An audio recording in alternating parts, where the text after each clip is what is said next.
Hey guys. This is part 3 of What If Naruto Had a Dog Companion. Hit like and subscribe if you like this one, and also please check the author in the description. Let's start.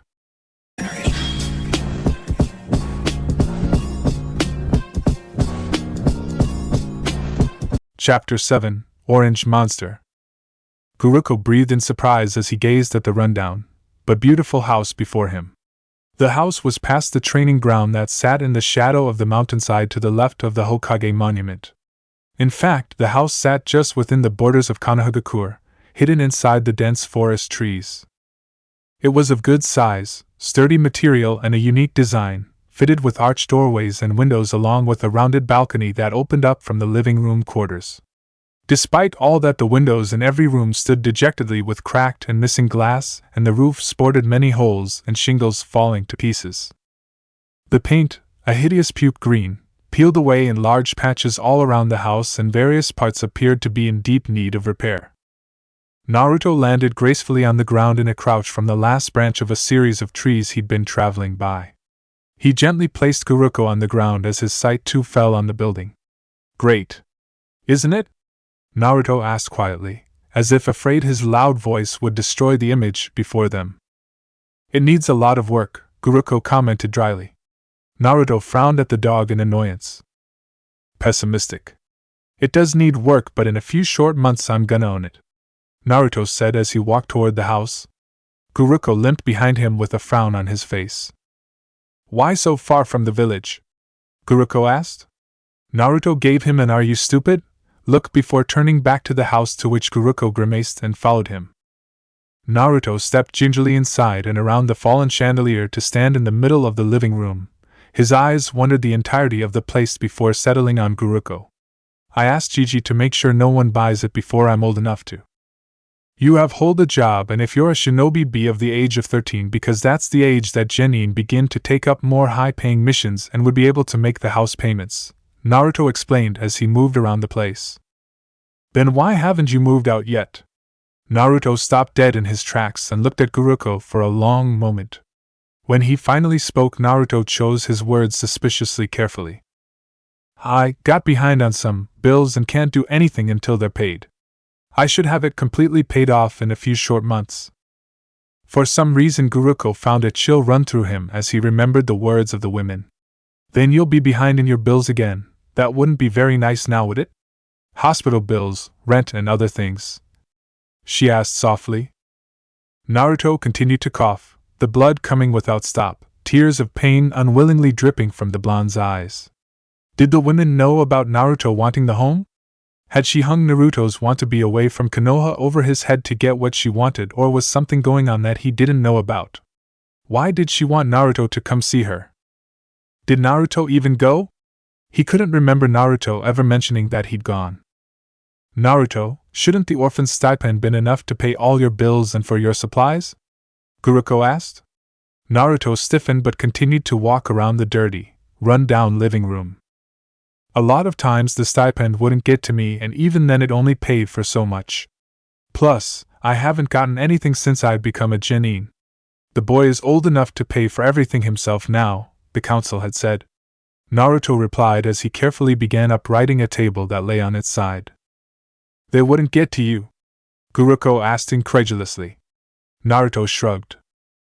"A chunin would bring it to me, but a lot of times they simply wouldn't show up. It's in the past now, though, before I even got onto Team 7, so it doesn't matter," Naruto said. Guruko sputtered. "How did you pay your rent? Or get food or supplies?" Guruko asked. The dog could feel his brown hair turning gray that very moment. He was sure that he would be as gray as Kakashi before the man returned. Naruto shrugged. "I've had my job at the bar since I was about 10, and my shipping job every weekend since I was 8 or 9. I got by," Naruto said casually with a wave of his hand. Guruko felt his heart skip several beats. 8? Guruko thought in horror. "Why didn't you go to the Hokage? Why didn't you try asking for help?" Guruko asked. Naruto ran his hand through his blonde locks, absently tugging at a strand as he looked up at the ceiling. "When I was younger, Gigi had these people working in the main office of the central building. They would always stop me from ever seeing him no matter what I would do, and they would. Naruto trailed off, as his eyes got glassy. They would what? Guruko asked in a growl. Naruto shook his head and smiled that smile that he put on in front of his team, the fake one that made the dog cringe each time he saw it. Nah, don't worry about it, it doesn't matter, Naruto said with a forced laugh. Anyways, why is it that we're always talking about me? Why don't you tell me some embarrassing story about Kakashi or more about you? Naruto asked. You're changing the topic, Guruko said. Naruto shrugged and smiled teasingly at the dog. Geez, Guruko, you're acting all obsessed. Maybe we should talk about your abnormal sudden need to know about someone you've only been hanging out with for a week and a half. I mean, do you do this to all the people Kakashi has babysitting you? If so, then I'm gonna have to talk to Kakashi about getting you into some type of doggy therapy, Naruto said, casually placing his hands behind his head and waltzing off. What? Babysitting? Therapy? How dare you? Subject change was a beautiful success. Niji Hyuga wiped the sweat from the back of his neck as he finished his family training session with Hinata and Hayashi, as he headed toward the branch section of the Hyuga estate. The long-haired youth paused as he passed the large kitchen area and picked up a basket of fruit and a set of flowers. It was one of his chores in the household to make sure that fresh food always be placed on the table and flowers replaced in the vase of the dining room that all guests were designated to sit while waiting for whomever they held business with. Just one of the many little things that the Hyuga clan did in order to keep its title of most prestigious and high standing of the clans. Niji snorted at the very thought, but he would continue with such tedious tasks nonetheless. No use making trouble out of nothing. After finishing, Niji deviated from the branch corridor toward the laundry room, remembering that his clothes should be ready. Niji did not have to perform too many chores due to the fact that he was also a shinobi. Most people in Konohagakure believed that all members of a clan became shinobi, but the truth was that only about 1/3 of a clan entered the life of a shinobi. This was done for two reasons, the first being that not all clan members possess the ability to become shinobi, but rather the genetics to pass on the shinobi abilities. The second reason was to assure that the entire clan would not be killed off performing dangerous shinobi duties. Niji found the system to be a fairly brilliant one created by the 4th Hokage after Konoha lost 3 or 4 of its clans, including the 4th zone, to the 3rd Shinobi War. It was due to this that Niji could escape with performing only a minimum amount of choirs. 2 women and a middle-aged man were in the midst of a conversation when Niji entered the room. He recognized them immediately as 3 branch members. Slightly worries me. The lads rarely, in the 4.5 years I've been working with him, ever missed a day of work unless he'd been on a mission. If the boy wasn't on a mission and he's absent, something stopped him from coming, Raji said softly. The middle-aged man sat atop an upturned bucket and leaned against the wall with a frown on his face. Niji walked over to the clean hamper and began to pick through them for his clothes, separated from the women's clothing as an act of common courtesy. One of the women, a short woman with a booming voice named Scylla, crossed her arms over her small chest and sighed tiredly. I think you're really overthinking things, Raji. There's a million reasons why the boy didn't show up. No need to jump to the worst possible scenario immediately. Niji silently agreed. The other woman, a blonde who'd married into the family before he was born, nodded her head in agreement. Raji rubbed his forehead tiredly. Perhaps, but something seemed off about him Saturday. Normally he's asking me a million questions about my family and whatnot, trying to lighten up the work through conversation or some silly story of his, but when he came in he didn't say a word to me all afternoon. Then the next day he doesn't show up? Raji points out. Niji folded a pair of pants and placed them on the table. That was very suspicious and did warrant some concern. Niji grimaced as he realized that none of it concerned him at all. He was rudely listening in on another person's conversation. Admittedly, though, it wasn't like he was going to go out in the hallway to fold his clothes just because they were talking. Well, Yuri, the blonde woman said thoughtfully, why don't you just go and check up on him if you're that worried? Raji shrugged helplessly. I thought about it, but then I realized that I've never asked him even once where he lives. The thought never even crossed my mind, Raji said sheepishly. Niji mentally slapped his forehead in exasperation. Apparently the women in the room felt the same way. Well, it is him. Isn't it like common knowledge where he lives? Sila said quietly.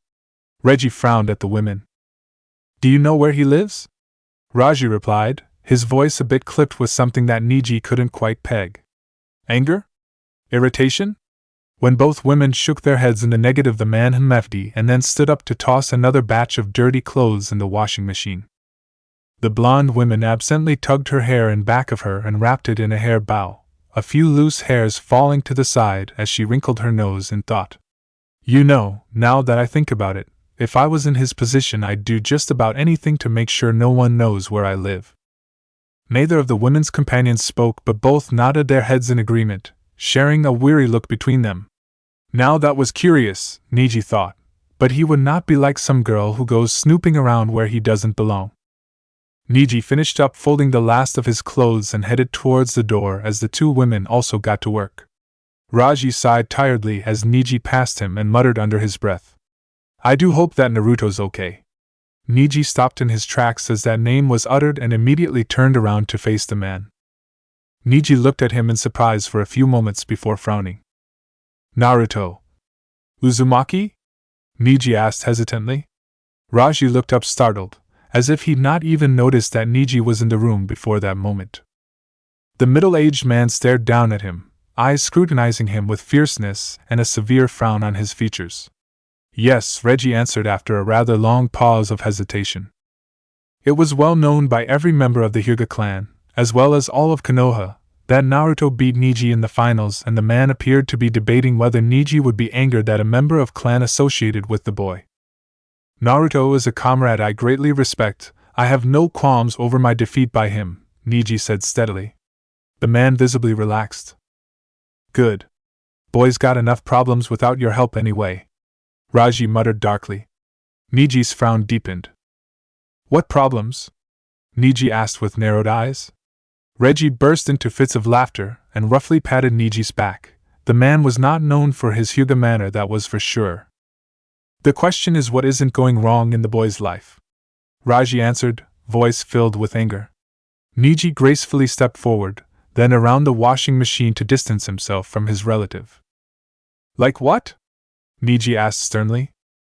Raji snorted and ticked off points. Big financial trouble, that's for sure, trouble getting food, trouble medically, trouble keeping clothes on his back, I mean the list goes on, boy. That kid's tough as nails though, has to be really, to have gotten through everything on his own. Niji paled. Medical? Niji asked wearily.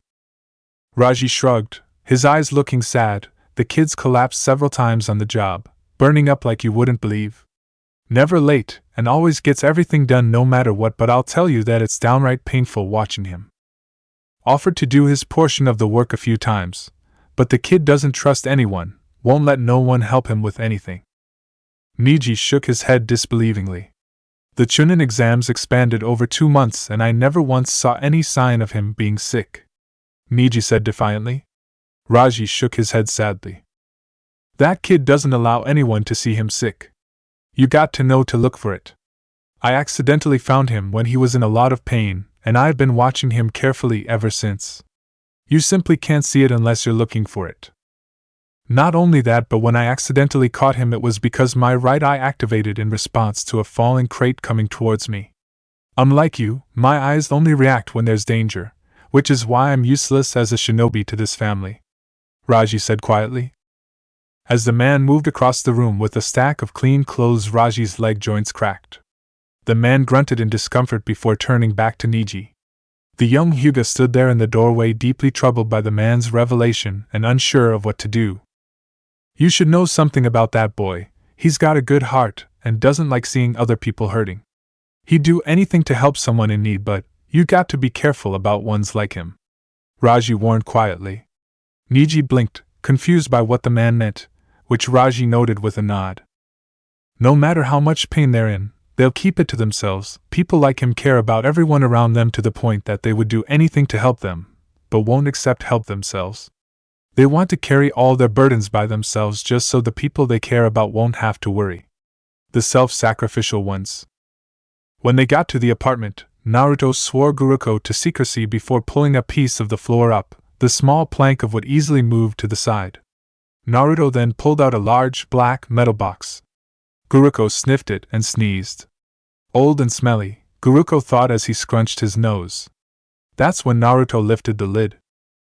The dog nearly had a heart attack at the large bundles of money there. Naruto smiled proudly at the dog. It's my life savings. I've only got a little more to save up before I can finally pay off all my debts. Naruto told the dog as he pulled out a small bound-up wad of cash for Sakura's present and slipped it into his pocket. Why is this here? Guruko demanded. It should be in a bank. Naruto closed the box back up and deposited it back under the plank. The bank won't let me in the doors. It's not like I can henge because they have a chakra barrier around the banks here to protect against shinobi thieves. I tried to get some help but no one had the time or the patience. Naruto said dejectedly. What about Kakashi? Guruko asked. Naruto fiddled with the latch, closing the plank up and hiding the money. He didn't have the time to help, Naruto said dismissively. Guruko didn't say anything else about his master, there was no point, he already knew what that meant. Why not just pay off your debts slowly, bit by bit, instead of all at once? Guruko asked the human curiously. I have been paying my debt off bit by bit, but the people I owe money to are manipulative and greedy. They don't know about my extra jobs and they don't know I've been saving up. I want to pay it off in one go so they can't say anything or do anything to stop me. Naruto said tiredly. Who are these people and why do you owe them money? Guruko asked, nudging his nose against the blonde's leg. Naruto smiled crookedly at him. That pup is none of your business, Naruto said cheekily. Pup? When they entered the marketplace, rather than growl at the people who glared, he tried to divert the blonde's attention through conversation, to which Naruto happily went along with. When they entered the shop, Naruto smiled at the storekeeper and received a vile glare of hatred in return. Naruto just kept his smile in place as he set Guruko down beside him. The storekeeper said nothing as Naruto stood there, no welcome or hello of any kind, but still Naruto paused waiting for it because that's what Iruka taught him to do when the man gave him lessons in manners. Naruto continued to smile and decided to skip Iruka's lesson on pleasantries to get straight to the point. He pointed to the necklace he wanted, the silver chain with a stainless steel heart-shaped pendant, light green emerald framing the edge with the center empty for an inscription for both sides. He was going to put her name in the middle of it, but now he had a better idea. The man overcharged him for it, but Naruto didn't argue against it. He did refuse to pay for the necklace until he saw it completely finished the way he wanted it. He'd been manipulated and cheated by too many people in the past to naively give the man his money without the finished results in his hands. The man muttered darkly under his breath but didn't say anything more since he was already getting paid double for the item. Guruko openly spoke of his anger of Naruto being charged nearly twice as much as the already heavy price tag, but Naruto quickly quieted him as they left the store with receipt in hand. Guruko yawned loudly from within Naruto's hold as they walked back to the apartment building. It was nearly 6, and if either wanted dinner, Naruto would have to hurry in order to be at his work by 6:30. Naruto stopped suddenly, causing Guruko's head to jerk forward from the halt. The dog gave an annoyed huff and glared at Naruto to see the boy staring ahead of them. It was the large man who attacked Naruto before. Naruto's grip on the brown wolf-like dog in his arms tightened till Guruko could barely breathe. The man said nothing as Naruto hurriedly passed, eyes straight ahead, but Guruko looked back to see a snarl on his face before he turned and walked in the opposite direction. Naruto, who is he? Guruko asked the blonde as he closed the door. Naruto ignored him as he walked around the counter and grabbed the dog food. Guruko growled threateningly at the blonde. Naruto! Naruto poured Guruko's food into his bowl and set it down beside the table. Don't ignore me! Naruto walked into his room, grabbed his clothes and walked into the bathroom, the door closing with a firm thud. Guruko limped to the bathroom door and scratched at the wood, but no sound came from the other side, so Guruko sighed and trudged back to the kitchen to start his dinner. A few minutes later Naruto came out, tying his black bandages over his possession marks. So are you going to tell me or ignore me again? Guruko asked slowly. Naruto shrugged. Don't worry about who he is, Naruto said. Guruko sighed in irritation. He knew Naruto would go tight-lipped the moment he found out that the dog could talk. Naruto hurriedly watered his plants before patting Guruko on the head and heading toward the door. "Aren't you going to eat?" Guruko demanded, worry lacing his voice. Naruto grimaced. "It's already 6:20, I'll eat something when I get back." Guruko let out a low, angry growl. "You barely ate any lunch today. This isn't healthy. You need to eat something now." Naruto shrugged and opened the door, giving Guruko a weak smile. "I'll be fine," Naruto said before closing the door behind him. Guruko wandered into the bathroom, sniffing around curiously. There was a strange smell coming from the small cubicle room. Normally Naruto left the door closed so the dog rarely ever got to go inside. Guruko shook his head in disbelief. There was no mirror in the bathroom. Now that he thought about it, there weren't any mirrors anywhere in the house at all. The dog looked around, noticing that the smell came from the dirty clothes sitting in the corner. Guruko limped over to it, and gently tugged at the horrid orange jacket till it lay sprawled across the tiled floor. Guruko sniffed again. "You! Old rotten tomatoes. Bad eggs. Blood. Coffee grounds. And yogurt? What in the world?" Guruko thought as he pawed at the jacket. "Why didn't I smell this before?" The dog gave the ugly thing a look of disgust and wrinkled his nose. He would never understand why Naruto wore the hideous thing, even more than that, how Naruto managed to go on missions without getting killed in it. Under Guruko's fiddling, the jacket flopped open to reveal the back of the inside. Guruko looked curiously as he saw a word sewed in large letters there. Guruko began to shudder as he read the word. His whole body shook with anger and confusion. Why would Naruto wear something like this? Naruto hated that word more than any other in the world. It didn't make sense at all. Guruko dragged the article of clothing into the kitchen in front of the door, and waiting for Naruto to get home. When the door opened at 11:45, Naruto wearily let out a sigh before giving Guruko a smile, and stopping dead in his tracks. The jacket was spread out with both sides wide open, revealing the word sewed on the inside's back for the world to see. Naruto just stood there and stared at it in shock, the word glaring out at him. "Monster." Guruko's tail twitched angrily as he glared at Naruto. "What the hell is this?" the dog demanded furiously. Naruto slowly closed the door, his eyes never leaving the jacket on the floor. "Why were you going through my dirty laundry?" Naruto asked weakly as he began to remove his work clothes. Guruko's claws dug into the wooden floor, lines marking it forever. "Don't fuck around!" Guruko snapped. Naruto flinched, then shrugged helplessly at the dog. "It doesn't matter," Naruto said tiredly as he rubbed the back of his neck. "Damn you and your it doesn't matter speech. According to you, nothing matters.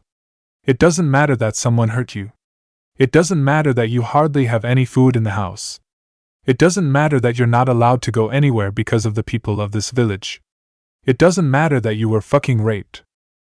What does matter to you, Naruto? Will it matter to you if you fucking die? Will that matter, or are you just going to shrug in your grave while everyone you care about is hurting and say it doesn't matter?" Guruko took several deep breaths as his anger slowly receded, and he realized how harsh his words were. He looked at Naruto, whose eyes were filled with a deep hurt. The blonde couldn't say anything, so he just shrugged again, avoiding the dog's eyes. "How do you think Kakashi would feel if he knew that you were wearing this?" Guruko asked, his voice far softer than before. Naruto sat down on the floor in front of Guruko and gently picked up the jacket, staring at the bright orange cloth blankly. "You know," Naruto began quietly, "I hate the color orange." Guruko gaped at him. "Then why?" Guruko began, but Naruto interrupted him. "Shinobi clothing is more expensive than civilian clothes. The shopkeepers demand that you prepay for your uniforms, and the academy requires you to have it all done before you enter your last year," Naruto said, his voice fading as he stared at the jacket. "But you have the money! I've seen it, so why would you buy that?" Guruko demanded. Naruto laughed, but it was bitter. "I ordered a big black hooded jacket with long blue sleeves and general black Shinobi pants that would have lots of pockets. I thought it would look really cool." The blonde's hands clenched around the cloth.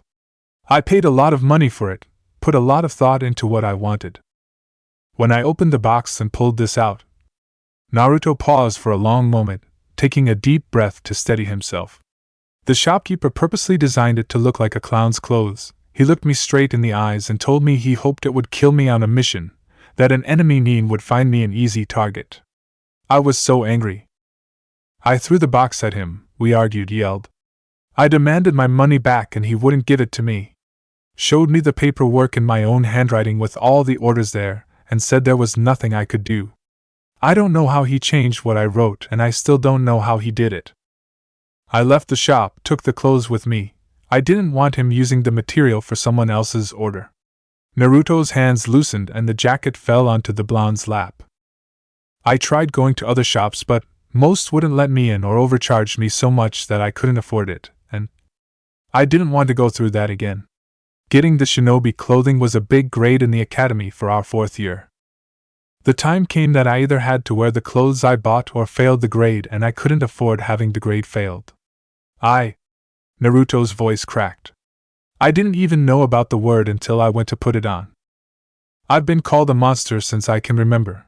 When I was little I thought I deserved the name, and when I got older I started to hate everyone around me, so much that I wished they'd just die.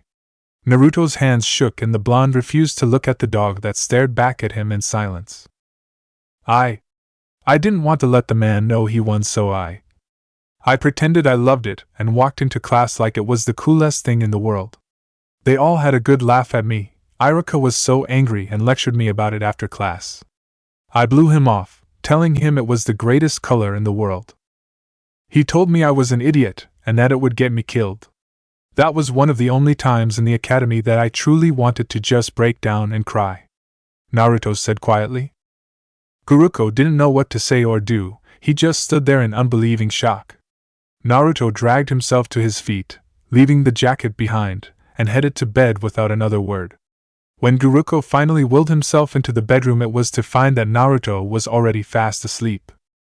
Guruko smelt the distinct smell of salt water, as if the young shinobi shed a few tears as he drifted off to sleep. So shocked by the story was he that the dog failed to notice Naruto didn't eat dinner.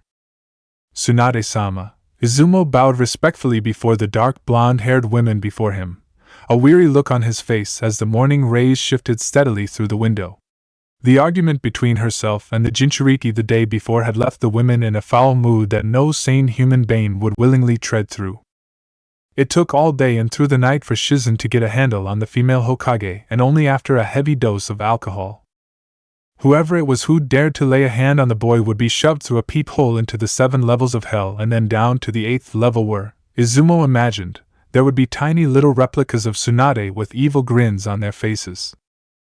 This particular picture made it only that much harder to not shudder and run away from the women instead of handing her the report he'd received just as he was entering the office. She raised an eyebrow at him for his hesitance, and Izumo gulped. I have a report for you. Izumo began slowly. The woman's eyebrow visibly twitched. Yes, Tsunade drawled, I could never have deducted that from the piece of paper you have in your hands with big red letters at the top saying report. Izumo flinched. Apparently someone was still in a nasty mood.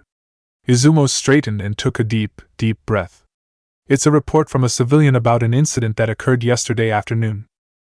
The woman was quite upset about what she saw and wanted you to know immediately. Izumo said, pausing momentarily to mentally prepare himself. And why would an incident that has to do with civilianness concern me, Izumo-kun? Why are you wasting my time with things that can be handled by pretty much every person within this building and a good amount outside? What makes this so important? Tsunade growled in irritation as she rubbed her forehead. Izumo shifted his weight from his right to his left foot. Well, it involves Uzumaki. Naruto. Izumo finally relented. The women in front of him stiffened. Izumo tightly shut his eyes as the woman sprang out of her seat and snatched the report from his fingers. He began to edge toward the door as the women read, hoping to get out before it happened. Too late. Killing intent filled the air to the point that Izumo had a difficult time breathing. The man stopped moving. It was safer that way now. A moving person in this situation was liable to have an object thrown their way and land them in an immense headache or the hospital. Shizen! The small black-haired women burst through the doors. hair sticking out of place, as if she'd been sleeping yet eyes wide awake and ready for anything. Tsunade thrust the paper into the younger woman's hands. It happened just after he left this office. Get this man described by a civilian woman within this room before the hour is over. I'm going to go speak with the woman herself, Tsunade said as she brushed by Izumo. The Hokage's assistant read over the document, eyes widening in disbelief before anger clouded her features. She quickly followed after her superior. As both women disappeared from sight, Izumo let out a lengthy held breath. Yes, the man who decided to dump his filthy trash out the window on top of the passing Jinchuriki would pay for such mistreatment. He almost felt sorry for the poor bastard. Almost. Ever since Uzumaki Naruto defeated the Sans Jinchuriki for the village, many people's view of the boy changed. Even his indifference to boy turned to a certain level of awe. There was still quite a few people that hated the small blonde though, and Izumo felt that it would take a miracle for those to change their hearts. Luckily for the jailer, the Hokage herself saw the boy as her brother, and those of which she found guilty of hurting Naruto quickly found their way into her clutches. When Tsunade arrived, she immediately replaced all those who worked within the Hokage tower, since the council had been steadily filling the place with their own people and removing those that the third trusted through carefully planned methods. Lady Tsunade would not allow that to happen though. Any person that so much as looked at the Jinchuriki wrongly was bodily thrown out of the tower, "No, you're fired" being necessary. The Jounin remembered the look on the boy's face the first time this happened with a great amount of sadness. The normally happy and loud Genin had been replaced with a stunned and confused 12-year-old who couldn't seem to understand that someone had actually, willingly stood up for him. It had been a very harsh realization for the Jounin that the kid who'd protected them all from an immensely powerful enemy expected his own people to turn a blind eye on his mistreatment, and simply allow it to continue. What really shook the Jounin was the thought that if the same thing had happened before the Sand/Sound invasion, he really would have not even paid attention to it. He, like everyone else, would have let the man shove the blonde into the wall. Would have let the man insult the young shinobi for standing in his way into the office. Would have simply left on his merry way after glancing at the boy, leaning against the wall, staring angrily at the floor. Instead, Izumo had taken a second look and angrily grabbed the man by his shoulder as Shizen stood protectively in front of the boy, and Tsunade let the wrath of hell fall upon the man. Naruto had looked up, shock written on his features, as the two women came to his aid. They'd not seen his face because they'd had their backs to him at the time. Not Izumo though. He'd seen it, and felt disgusted with himself.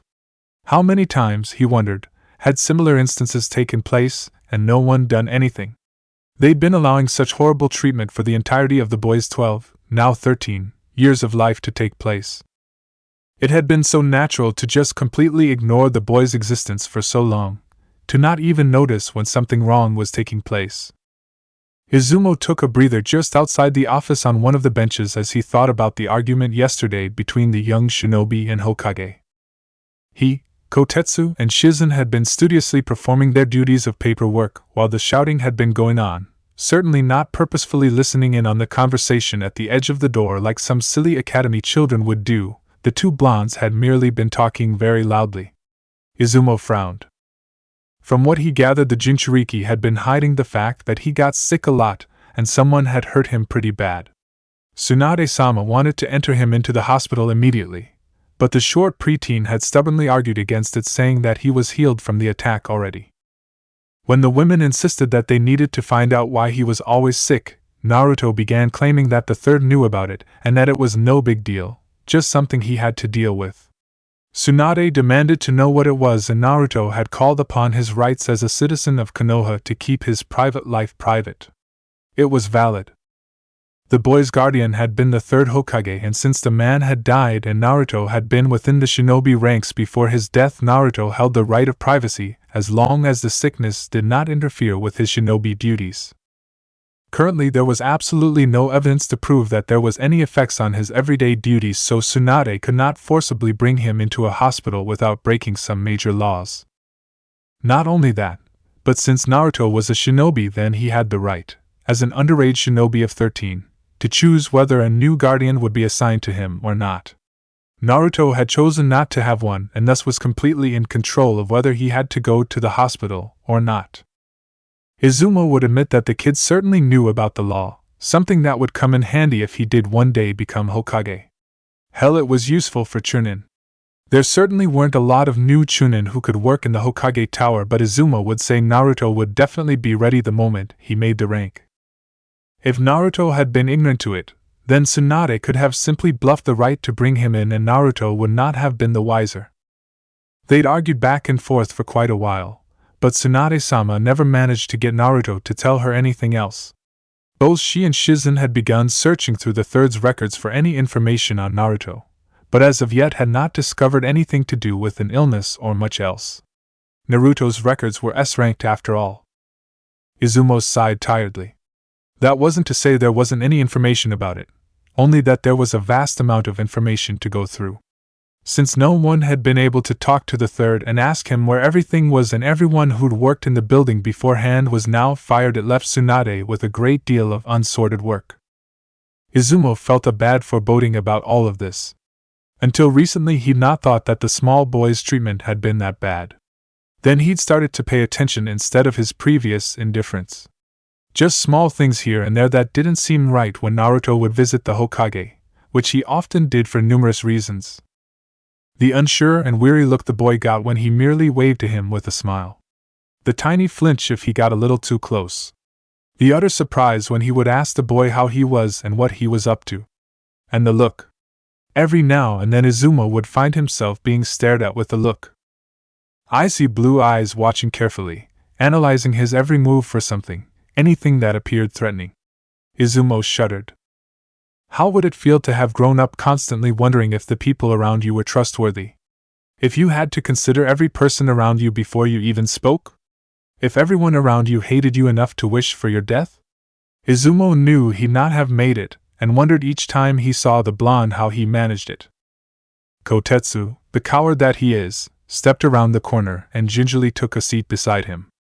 The moment Uzumaki's name came up, the younger man had handed him the paper and disappeared, leaving him to face her. So? How'd she take it? The man will be in her office in a few. Should I call the hospital to see if they have rooms available? Nah. Ibiki? No. Oh. Yeah. So the morgue it is then. Chapter 8: 2 Necklaces. Guruko gently tested his leg, slowly putting a little more weight on it before taking a few unsteady steps. It was Thursday afternoon, and they'd just gotten back to the apartment from the Inuzuka compound where Hana Inuzuka had taken off his cast and declared him fit, with the precaution of taking it easy for the next few days. The young woman vehemently told Naruto that if there was anything that seemed out of sorts with the dog, that he could take him to her any time. All three students of Kakashi had decided to cut short training for the day after Naruto and Sasuke had gotten into yet another argument that almost came to fists. Sakura demanded that they cool off, and neither of the boys could disagree with her. Naruto angrily stomped off, and despite the fact that he practiced that very morning, took up his kunai and performed target practice at a nearby training field for several hours. The dog had watched uneasily as Naruto tore at the trees in a vengeance until the young shinobi could barely stand with exhaustion. Not once in the hundreds of throws had the blonde missed either. Every kunai hit its mark, even the most difficult of targets. Afterwards they'd gone to the dog's appointment, though the walk was incredibly slow due to the fact that Naruto was exhausted, and it was painfully quiet since the young shinobi killed all attempts at conversation by ignoring Guruko. Guruko wasn't sure why Naruto was being so cold towards him, since the blonde already forgave him for lying about the fact that he could speak the human language. Guruko suspected that his anger wasn't toward him, but for the Uchiha of Team 7. Guruko felt his stomach growl at him as he jumped up onto the kitchen window ledge. Naruto was cooking lunch, a big juicy steak for Guruko just as Kakashi instructed in the scroll, and a cup of ramen for himself. Guruko watched as the water began to boil for the noodles with hatred. In a week and a half Naruto hadn't eaten anything outside of ramen or rice, and always in small proportions. It wasn't healthy. You need to eat meat and vegetables and fruits once in a while, you know, Guruko commented. Naruto opened up the stove and flipped the meat inside before closing it, and dragging his arm across his forehead. Naruto sighed and turned to the dog, a slight frown on his face. Do you plan to lecture me for the next 2.5 weeks? Every time you open your mouth it's to tell me I'm doing something wrong. I've lived 13 years doing things my way and I've been doing just fine, Naruto said, annoyance slipping through toward the end. Guruko shifted, placing his head on his front paws, so that he was able to look at Naruto comfortably. Still angry at Sasuke, I see, the dog observed. Naruto glared at him. I'm not mad. Sure you're not, you're angry, which is worse. I'm not angry. There's no reason to be. Why do you think Sasuke wants to fight you so badly? I don't know. Are you sure? Our last fight was interrupted so no one won. He wants to win really badly. Why? Naruto? Can you consider someone inferior to you and be their friend at the same time? Naruto asked quietly, his hands slowing down in the stirring of the noodles. Guruko blinked at him owlishly, surprised by the thrust in conversation. No, friends are those who would consider you of great value, Guruko answered automatically. Naruto quietly went about the kitchen, putting the noodles in a bowl and mixing in some extra herbs before dumping the pot into the sink. As the meat continued to cook, Naruto sat down at the kitchen table and let the bowl cool. Guruko watched all this silently, his eyes never leaving the blonde. Yeah, I thought so, Naruto finally said slowly. Guruko waited for him to continue, but Naruto just continued to eat the noodles until the oven's alarm went off. Naruto pulled out the meat, careful of the heat, and put it into the dog bowl. Guruko hopped down, tail wagging, to the food. Naruto had gotten into the habit of tossing the meat into the oven in the past week, which Guruko would admit he much preferred. The hot, greasy liquid on the metal pan, a delicious, extra treat after dinner. Guruko, do you know what friends are supposed to do for each other? Naruto asked, twirling the broth of ramen around with his chopstick.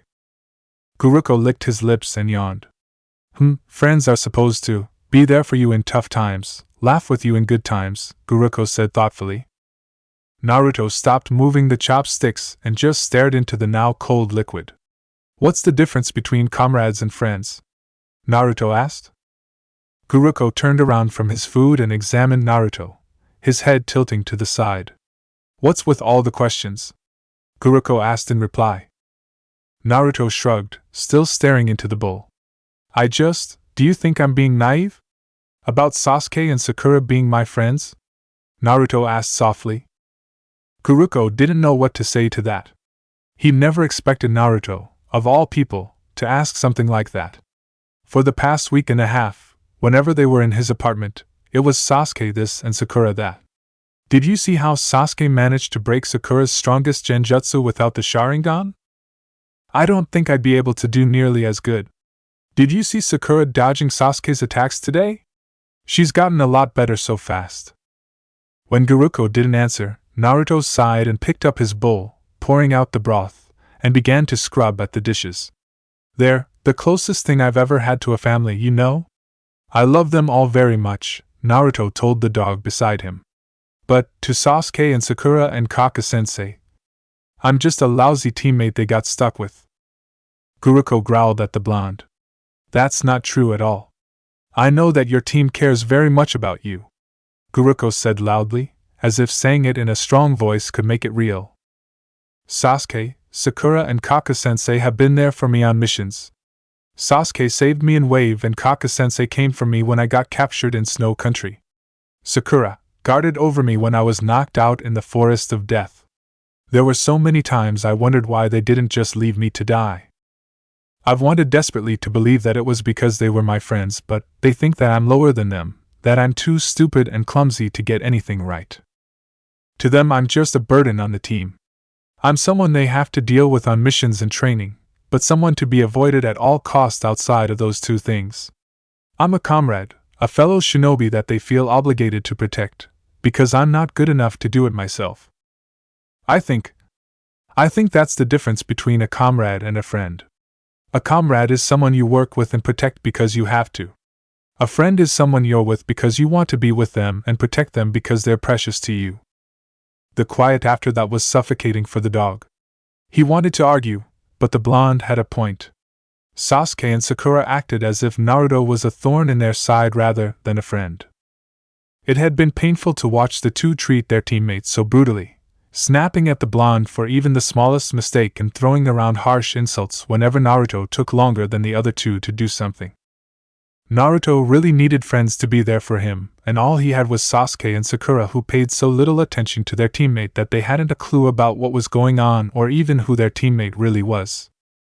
Guruko shuffled over to the blonde and jumped up so that his paws leaned against Naruto's knees.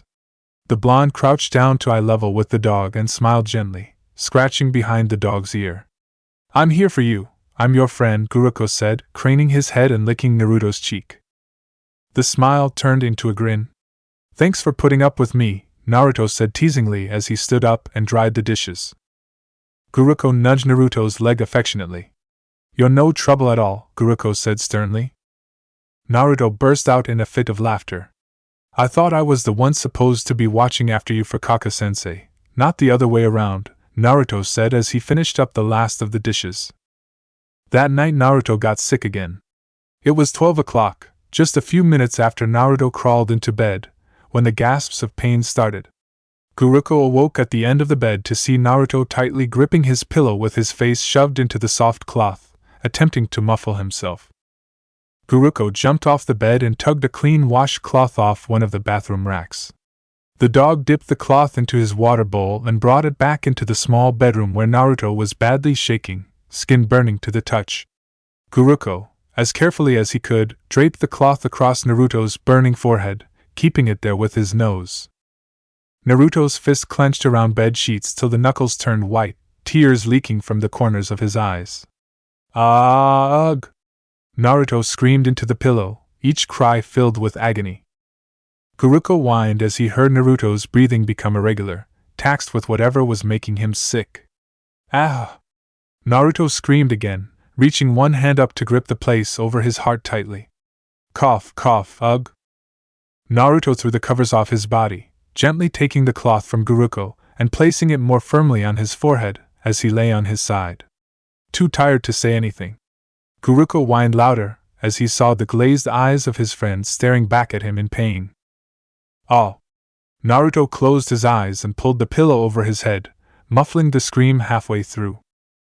Banging suddenly erupted from the wall beside them, startling the dog out of a year of his life. "Will you cut the fucking screaming? Don't make me come in there and beat you, you little shit!" A deep male voice yelled out. Guruko growled in fury. A 13-year-old kid was so sick he was screaming in pain and his neighbors were annoyed by the screaming? Cough, huff. Huff. Huff. Cough. Naruto looked out from under the pillow at the wall with a weary expression on his face, pain lining his every movement. Naruto slowly moved into a sitting position. Guruko gently pulled Naruto down again by the front of his shirt, growling at the blonde and warning, "Don't move, you'll only get worse." Sweat poured down Naruto's face and body, so much that the blonde's night clothes stuck to his skin. The small patch of red across his cheeks developed into an angry red all across his entire body. Guruko went back and forth, re-wetting the cloth over and over, but it did little to cool Naruto down. Late in the morning Naruto's screams developed into worn-out moans of pain and eventually into small, continuous coughs. Several times during the night the man next door yelled out severe threats, but never went through with them. There was even a point in which Guruko thought Naruto stopped breathing where the dog nearly had a stroke. Guruko almost cried in relief when a couple minutes later there was a hitch in the blonde's chest and breath came out. Guruko stayed up the entire night, for the first time in his life wishing he were human so that he could properly take care of the blonde, and making sure to watch the door in case the man decided to go through with what he said. At about 4 that morning Naruto stumbled to the bathroom and retched across the floor, not quite making it to the toilet in time. Guruko winced sympathetically. Vomiting was by far the worst part about being sick. The distinct sound of dry heaving came from the bathroom. Guruko gingerly made his way to the bathroom, mindful of the sick all over the floor. Naruto was not a pretty sight to see at that moment. Vomit covered the blonde's torso, his high fever showing in the deep red patches all over his body. His clothes stuck to his skin and hair to the side of his face from sweat. His lips were chapped and pale, nose running and eyes watery. Naruto looked down into the toilet with a look of pure hatred. Guruko watched as the blonde stood up shakily, but instead of heading in the direction of his bedroom, Naruto turned on the shower and, not bothering to take his clothes off, he stepped straight into the cold water. Then promptly sat down on the floor of the bathtub, allowing the vomit to be rinsed from body and clothes. Naruto, you need to warm the water up some or else you'll just get sicker. And try to take your clothes off, Guruko said gently, well aware that the young shinobi was exhausted. Taking off his clothes in his condition was like asking someone to move a mountain with a pitchfork. Naruto leaned against the wall of the bathtub, seeming to not hear Guruko speak at all, sighing in relief as the cold water beat against his burning body. Guruko tried to ignore the stench of throw-up as it wafted from the floor on his way toward the tub. Naruto, please, the vomit's off, so get out. Try to get some clean clothes on, the dog softly prodded. Naruto lifted an eyelid to look at him, pain still lingering a great deal, but the fever itself slowly decreasing. Naruto's chest moved rapidly up and down to help regulate his overtaxed lungs better. I'll, huff, be just fine. Huff. Just please, a few more minutes, Naruto croaked out. Guruko, exhausted from staying up all night, simply nodded and lay down beside the tub. The dog involuntarily fell into a deep slumber, not to wake until Naruto had long since cleaned the bathroom and left the apartment for missions with Team 7. A large, warm blanket over his body, and food and water already laid out in the kitchen. Naruto stared uneasily at the restaurant in front of him, looking around at the people that surrounded the building. Now that he was here, he would admit he was slightly intimidated and a little nauseous, but that could easily be chalked up to the fact he'd been really sick earlier this morning. Naruto ran his hand over his face, fingers touching the black bandages there. It filled him with relief, as well as the bandana around his head. As long as he wore this, no one would recognize him. As long as he wore this, he felt safe. Team 7 rarely ate lunch together, so it was easy for him to get away to come here for the hour break they took. A quick change of clothes and he could do just about anything. Naruto walked forward and into the restaurant where a young woman, perhaps late teens, stepped in front of him with a smile on her face. How can I help you today, sir? Will you be waiting for companions or is it just yourself today? The woman said, voice like chimes in the wind. Naruto gave the woman a broad grin. Actually, I was wondering if I could talk to the manager? Naruto asked. The woman nodded her head, motioning for someone in the back to come to her before whispering in their ear. She turned back to him with her smile still in place. If you follow this man to the back, you'll be able to talk to him, the woman said cheerily. Naruto thanked the woman and followed the rather scrawny man up a flight of stairs to the second floor. Naruto entered a room with a short man sitting at a desk, reading over some paperwork. The man looked up over silver-rimmed half-moon glasses. As Naruto entered, the scrawny man walked up to the manager, who Naruto assumed to be the manager anyways, and whispered something in the man's ear, who nodded in reply. The scrawny man left the two alone in the office. Naruto fidgeted as the man stared at him, scrutinizing his figure. OPI says that you have something you would like to talk about, young man? The man asked kindly. Naruto took a deep breath before walking up to the manager of Sakura's favorite restaurant. Yes, my shinobi team's coming here Monday afternoon, Naruto began slowly. Naruto pulled out a wad of cash and placed it on the table. The man raised an eyebrow at him, picked it up and counted it, his surprise mounting. This is $100, young man. What for? The man asked, his voice stern now.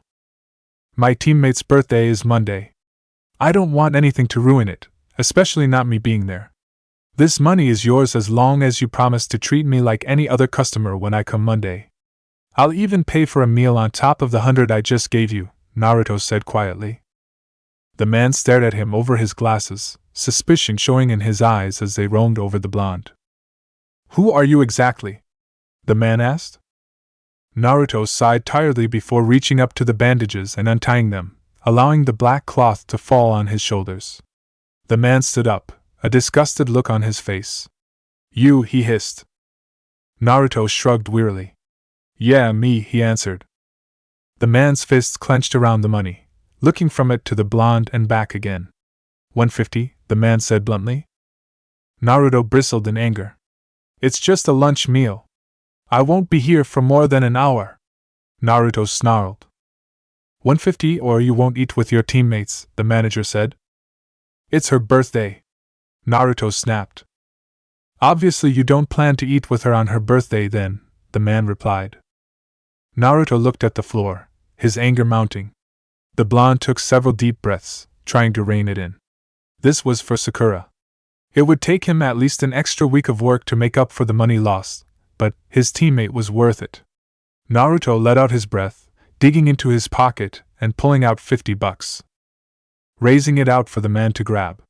Just as the manager went to take it, Naruto brought it back to him. You'll get it if you come through with our deal, Naruto said quietly. And how do I know you'll give it to me? The man asked. How do I know you'll keep your word and that your employees will treat me like a normal customer? Naruto countered. The man glared angrily at him, mind considering the pros and cons of the deal. Fine, but you can't stay more than an hour, the manager said. Make it 2 hours and we'll sit in the back of the restaurant, Naruto replied. Deal. Sakura sighed happily as she stretched her arms over her head, getting all the kinks out after a long day of missions. Sakura-chan. Then sighed unhappily as her least favorite team member ran up to her with a smile on his face. She gave him an irritated frown, to which he just continued to smile at her idiotically. What is it, Naruto? Sakura finally asked in exasperation. Naruto's face flushed as he turned his head away and scratched his cheek. I wanted to ask you something, Naruto began hesitantly. Sakura groaned. A couple months ago Naruto had stopped asking her out on dates, and she'd been incredibly happy, but it seemed that he was at it again. No, Naruto, I will not go on a date with you, Sakura said tiredly as she continued walking. When her shadow continued to follow her, her anger started to mount. Actually, I didn't want to ask you that, Naruto said, digging his hands into the front of his large jacket pockets. Oh, Sakura thought as she stopped in her tracks. She peered at Naruto curiously. Then what did you want to ask me? Another explanation to something? Sakura asked, unintentionally letting her voice become annoyed towards the end. Naruto flinched, but covered it up with his too big smile. Something like that. I was wondering if you could tell me. What do you think is the most annoying thing about me? Naruto asked quietly. Sakura stared at him in confusion. Well, that's kind of tough, Sakura said thoughtfully. I mean, there's a lot about you that's annoying. Naruto flinched, but nodded, keeping that smile in place. I mean, you never take anything seriously, you've got a quick temper, you can be really stupid, you jump to conclusions far too quickly, you're rude, obnoxious, and loud, your ego's huge, you've got no manners, you're clumsy. Naruto grimaced as Sakura continued her tirade, with each word getting louder and louder. I honestly think the most annoying thing about you is how loud you are. All your faults stem from that. If you were just quieter you'd be a lot easier to bear, Sakura said, nodding her head as if agreeing with herself. Come on, Sakura, tell me how you really feel, Naruto muttered sarcastically to himself. Sakura merely smiled at him, figuring whatever Naruto had to say under his breath would probably annoy her, and thus could stay under his breath. Naruto gave her a weak smile back. Thanks, Sakura, that really helped, Naruto said sincerely, if a little resentfully. Sakura frowned at him. Why do you ask anyways? Sakura asked. Naruto shrugged. I just thought that when we become Chunin we're gonna have to work with a lot of other people, so I thought that I should work on how I deal with people, Naruto explained quietly. Sakura's frown deepened. You know, even when we make Chunin we'll still be a team, we'll still be doing a lot of missions together, Sakura said pointedly, as if talking to a child. Then she shrugged and smiled. Though I think it's a good idea that you want to improve yourself. I've been telling you from the beginning that you'd do better if you acted more like Sasuke, Sakura said, wagging her finger at her blonde teammate triumphantly. Naruto's shoulders slumped. He hadn't asked her just to get a lecture about how much better Sasuke was.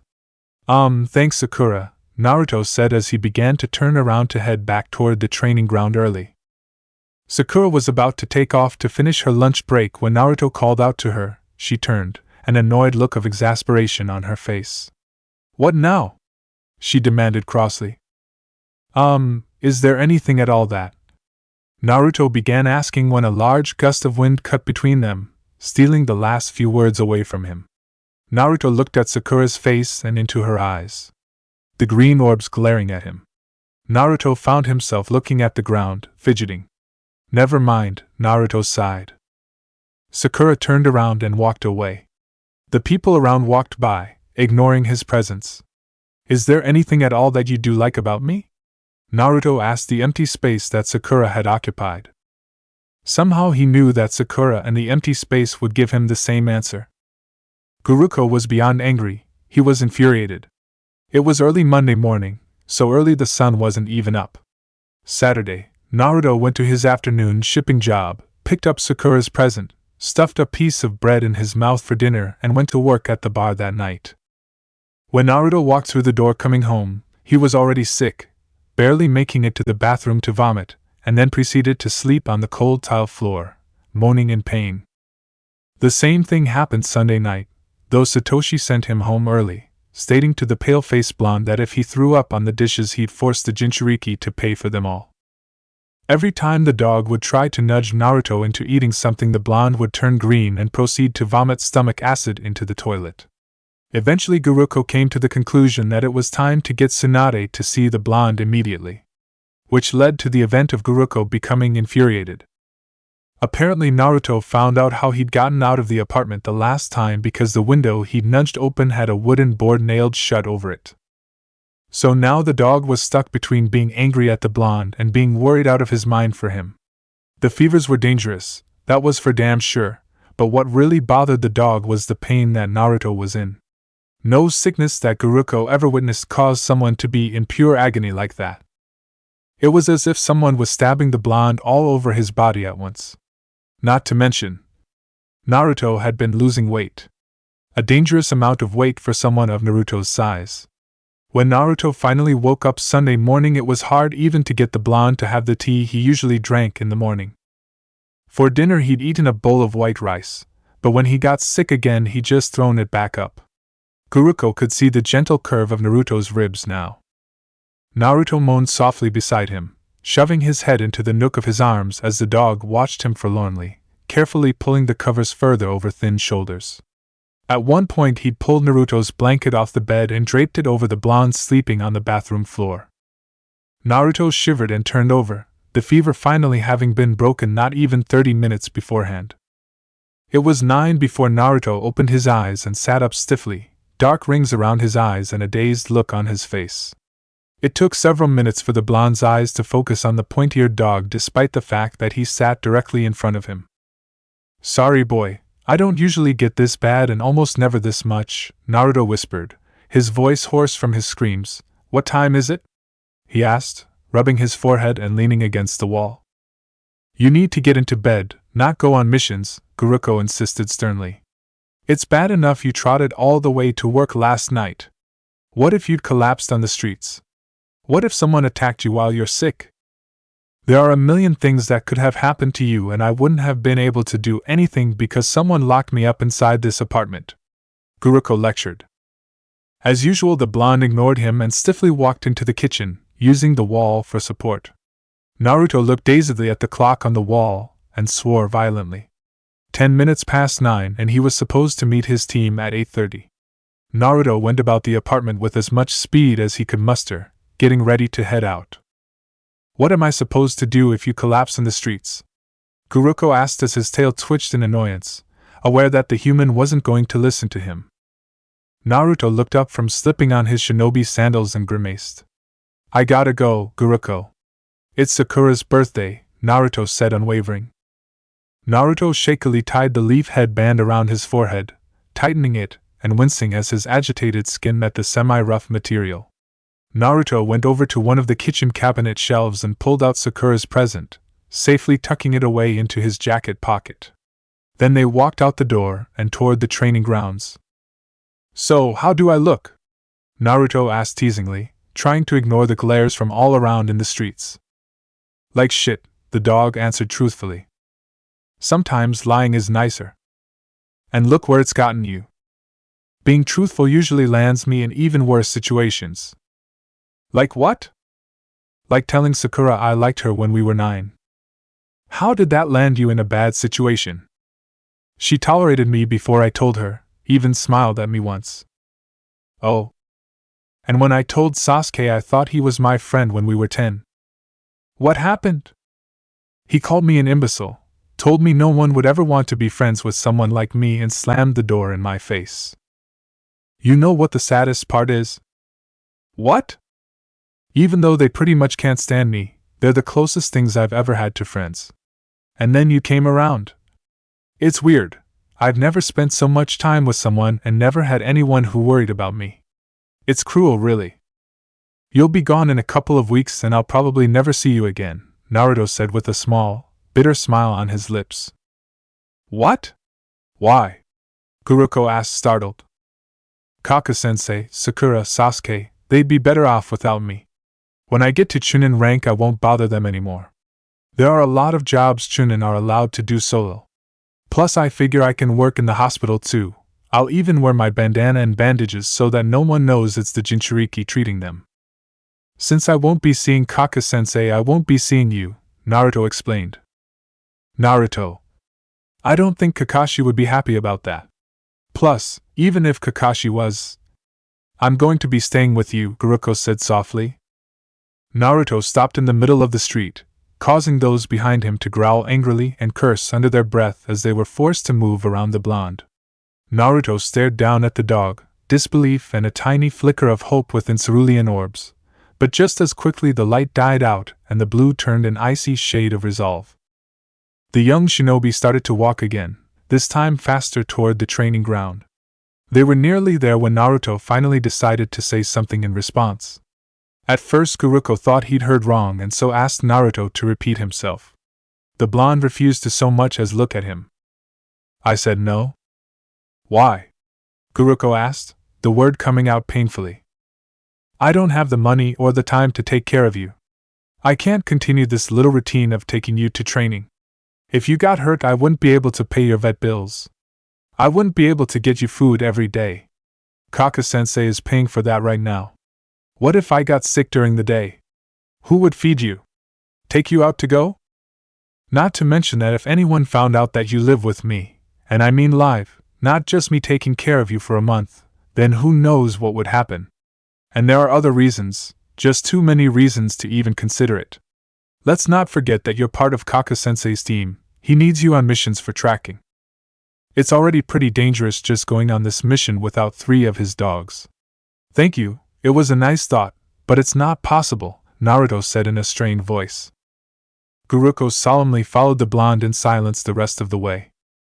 When they arrived, Naruto timidly wished Sakura a happy birthday as the young kunoichi attempted to glare holes through his head for his lateness on her birthday.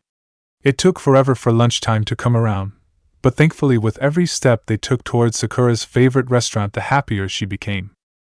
In fact, she got so excited she gently grabbed the hand of both of her teammates and dragged them along down the road. When they entered the sushi restaurant, Naruto immediately recognized the manager of the restaurant himself in a waiter's apron, waiting patiently at the side of their very group.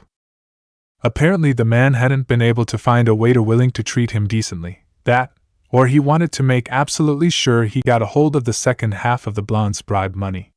Naruto bet on the latter. They were seated near the back, neither Sakura nor Sasuke caring much at all about location. Sakura scooted into the round table with Sasuke and Naruto on both sides of her, and the dogs all beneath the table. Naruto gingerly picked up the menu, opening it and scanning the food excitedly. He would never admit it to his teammates, but this was the first time he'd eaten in an actual restaurant. Ichiroku's was the only place that allowed him to eat there without a hassle, but it was more of a stand than anything else. Within the menu there were dozens of things he'd never tried before, some he didn't even know what they were.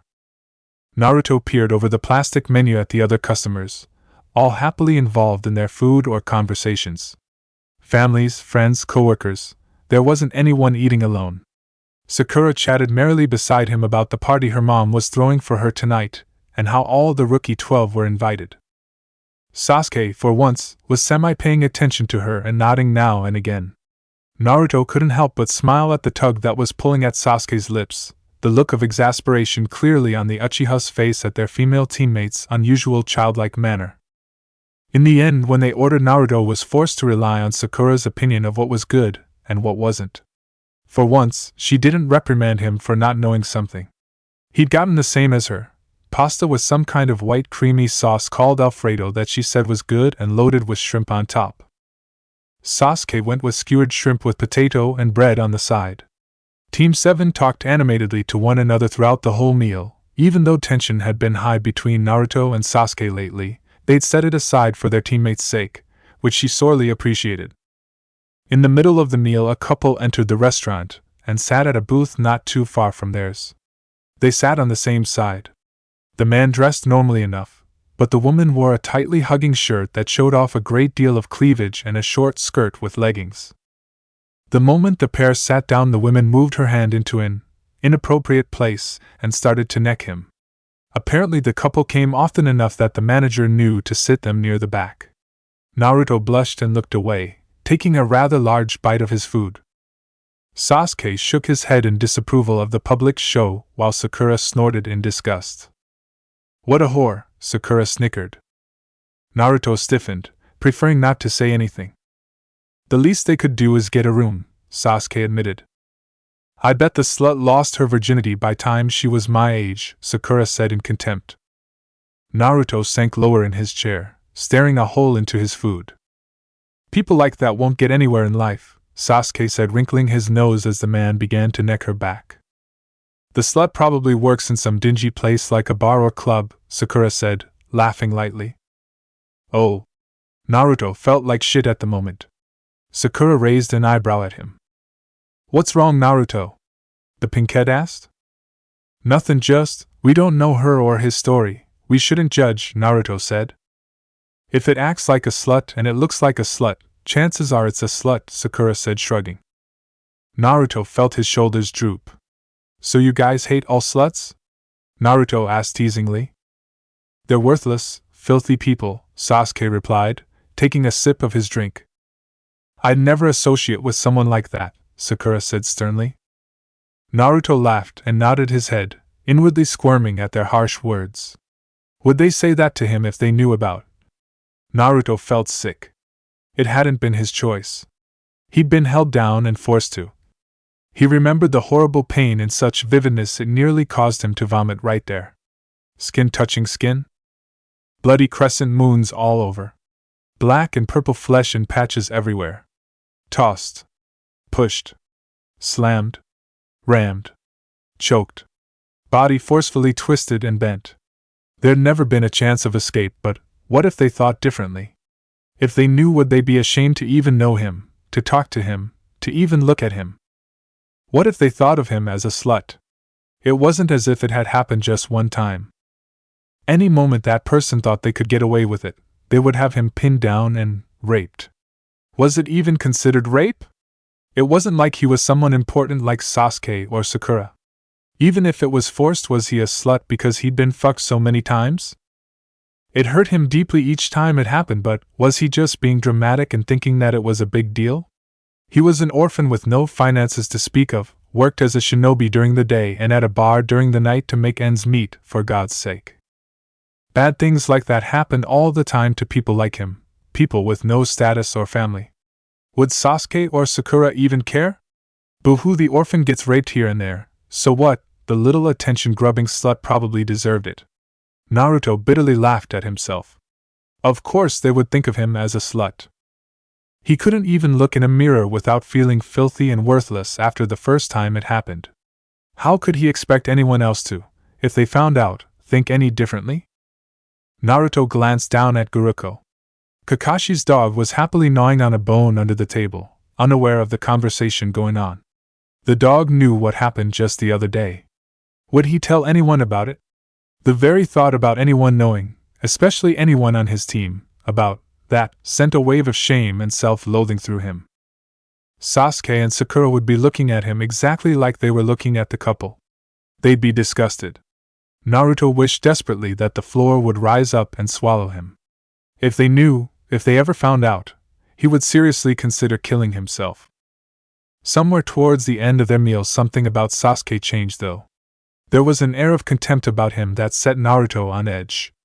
Sakura was oblivious to it, of course. "Sakura," Sasuke began just as they were getting ready to leave the table. She looked up in surprise and stared at him, waiting for what he had to say. Sasuke glanced at Naruto for a moment, anger, contempt, and a small amount of regret in his eyes before the raven-haired youth turned to Sakura once more. "Do you mind if I give you your birthday present now instead of later tonight?" Sasuke asked calmly. The curious look on Sakura's face turned to a broad smile. "Of course, Sasuke-kun," Sakura replied happily. Naruto had a sinking feeling that something was wrong. Sasuke's hand moved far too slowly for Naruto's taste as it moved to the weapon's pouch. Sasuke pulled out a small, white, rectangular box with a pink ribbon tied around it nicely. Naruto gazed at it dazedly as Sakura gasped in surprised happiness when Sasuke handed it to her. No. It couldn't be. Sasuke would never do something like that. They'd agreed nearly a month ago that he would get her the necklace and that Sasuke would find something else. Sasuke wouldn't do that to him just because he was angry at him. Sasuke wouldn't do something that cruel. Sasuke knew Naruto didn't have a lot of money, knew that buying Sakura the necklace and bringing her to this restaurant had been something he'd been saving up to do. She tugged the ribbon undone, opened the lid and gasped again. Sasuke smirked. Naruto flinched like he'd been slapped. It was beautiful. A silver chain with a heart-shaped pendant. The edges were lined with rosette quartz, a pink that matched her hair perfectly. The sterling steel of the pendant glowed in the light of the restaurant, reflecting Sakura's name in the middle, in an undeniably beautiful script. To top it off, rosette quartz stones shaped like Sakura petals appeared to be drifting down the pendant, an obvious effect of some kind of seal jutsu. Sasuke had outdone him with the same present. The sheer amount of money to have such things added was like an extra twist of the knife for Naruto. He stood there, watching Sakura's wide eyes and broad smile, Sasuke's superior smirk so large it almost looked like a smile. Sakura turned the pendant over and read the back out loud. From Sasuke, "Happy birthday," Sakura whispered in disbelief. A tear slid down her cheek from the sheer amount of happiness she felt. She threw her arms around Sasuke, who grunted but didn't immediately throw her off. He could tolerate it just once a year. They moved toward the exit of the restaurant, Sasuke already having paid his half of the meal. The manager swooped in the moment his two teammates walked away from him. He didn't need to say anything, Naruto already knew. Naruto pulled out the 50, plus the amount for his half of the meal before catching up to his teammates to finish training. Chapter 9: Fire and Ice. Naruto, just turned 10 a month ago. Naruto tiredly placed his bag on the floor of his apartment, groaning as his muscles ached, relieved that class was finally over for the day. Kurama-sensei worked them hard through an obstacle course today, which really wouldn't have been too bad, but he'd hurt his shoulder the day before when bringing a rather heavy package from the shipping warehouse to a shop in the midst of the marketplace. He swore that he banged his damn bruised appendix against every bar they'd had to dive under and over. The first-floor apartment was small but comfortable. Naruto loved it and greatly appreciated the blankets the third gave to him as a house warmer. He walked past the single mirror in the house, being careful to ignore the reflection at all costs. Naruto made his way to his bedroom and collapsed into the warmth of the wonderful covers, snuggling down beneath them. He'd take a nap and then clean his room and do his homework. For a 10-year-old living on his own, he knew responsibility far more than anyone ever gave him credit for. Naruto wrinkled his nose in discomfort. Something was stinging his leg. Groggily, Naruto sat up before hacking into his hands. Black smoke lingered everywhere and entered his unprepared lungs with frightening speed. Naruto dropped to the ground, laying his body against the wooden floor and looking for the nearest exit. Flames licked at everything, though strangely small, as if someone didn't want to know the fire was taking place. Naruto tucked that thought away for later as he spotted the door, but it was engulfed in fire, which only left the window of the small apartment. The blonde beat down on the bottom of his leg with a nearby dirty shirt, extinguishing the flame, but getting a piece of cloth stuck in the burn. Naruto hissed but moved toward the window without further delay, very much aware of the old building's dusty, kindlewood-like walls. That's when Naruto saw it. His mother's book. It was next to the bed, fire greedily reaching for it. The orphan turned back and rushed for it, covering his mouth with his shirt, and wincing as he put weight on his burned leg. Naruto picked the book up and hugged it to his chest, a small relief that the fire wouldn't have it. Naruto felt his eyes watering from the smoke. He lowered his body and peered around blurrily as small pieces of wood fell from the roof and onto his back. Naruto yelped in pain, fear causing him to move hazardly across the room back to the window. Naruto coughed harshly as he lifted his head into the smoke in order to open the window, small hands snaking up the glass of the window to the clasp. Naruto turned it and pushed up, but it refused to budge. Naruto shoved away his rising panic and bent down to take a breath of semi-clean air before heaving at the window. Unfortunately, all he managed to do was crack the glass. Naruto coughed, this time harsher, with dizziness attacking him and nearly causing him to fall. The young blonde dazedly stared at the window, nearly crying as he realized what he'd have to do. Naruto took several steps back, careful of the blue flames, and rammed his body against the window. Glass pieces shoved themselves into his skin. He felt blood slide down his face, but ignored it and took several steps back. Naruto rushed the window once more, only this time jumped and smashed through the barrier of broken glass and cracked wood, falling onto the ground. Naruto gasped for breath and shivered as the first winds of winter wrapped itself around him. Naruto hugged his book to him and tried to stand, before yelping and collapsing to the ground. The young blonde looked around, realizing for the first time that he was on a side street. Not even 10 feet away, 2 women stood in shock. Naruto gasped for breath, eyes beginning to overflow as they didn't move. Naruto could still feel the heat on his back while the cold harshly hitting his face. His leg hurt him so much, and he felt sharp pieces digging into him all over. The 2 women hesitated, unsure of what to do. The pure indifference caused Naruto to choke on a sob as the pain seemed to increase. Please! Naruto gasped, I need help. One of the women, the younger of the 2, moved forward and Naruto nearly burst with thankfulness. Until the older of the 2 grabbed her arm. You can't, the older said softly, it's him. Naruto tightened his grip on his mother's book as he shook with sobs.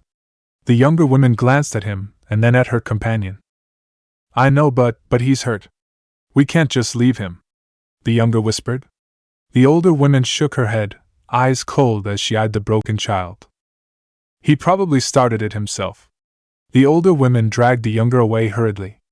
The last thing Naruto saw before blacking out was the younger woman turning away from him. As the darkness swallowed him up, Naruto secretly hoped that he would never wake up. A moan escaped him as the blonde child woke up to a mind-numbing headache.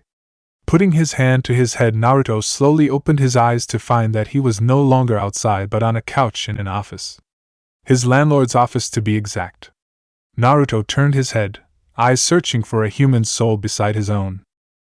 When none was to be found, he quietly took note of his condition. All the cuts and gashes from the glass seemed to be gone, and his burn was halfway healed. So, he'd been out for an hour, maybe 2. His healing abilities was something that he'd discovered at a very young age, something he hated more than anything else. It was a curse. Not to mention the only thing he could think of as to why everyone hated him so much.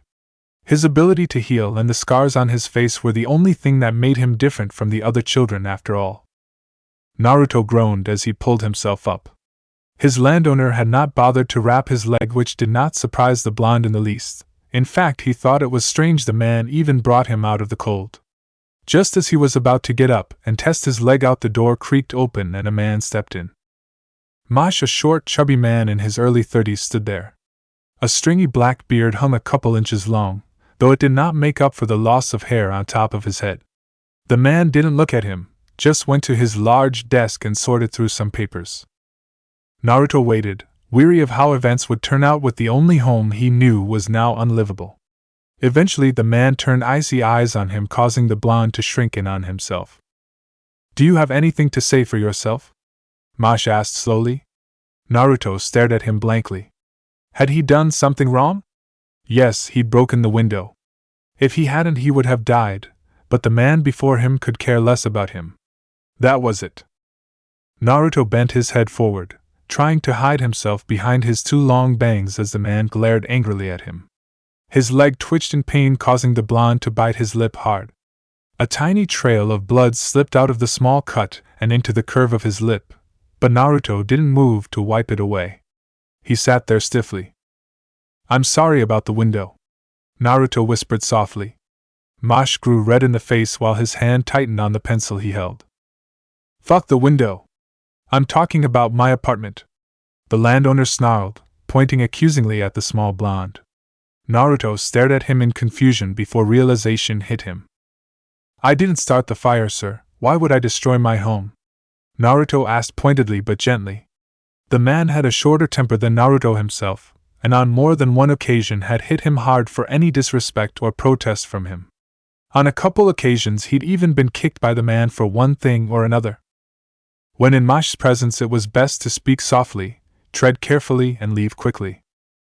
"Lying little cheat, you started that fire and you'll take responsibility for it," Mosh shouted as he stood up. Naruto felt his temper flare a bit.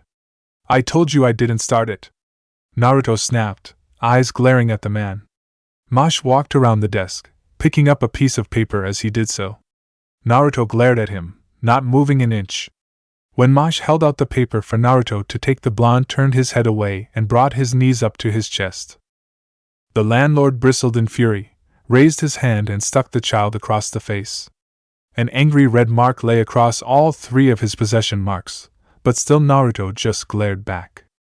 "You will pay for the damage, or I will have the Umbu take you to prison where you belong, and there will be nothing the Hokage can say about it," Mosh hissed quietly. The prisons of Konoha, as the Leaf was a shinobi village, filled even the most war-torn veterans with fear. Each cell kept at chilled temperatures. You were left for weeks at a time by yourself, with the occasional bowl of food or cup of water seemingly appearing out of nowhere. As a child with a great deal of street smarts, Naruto knew far more about the darker side of Konoha than any of his classmates.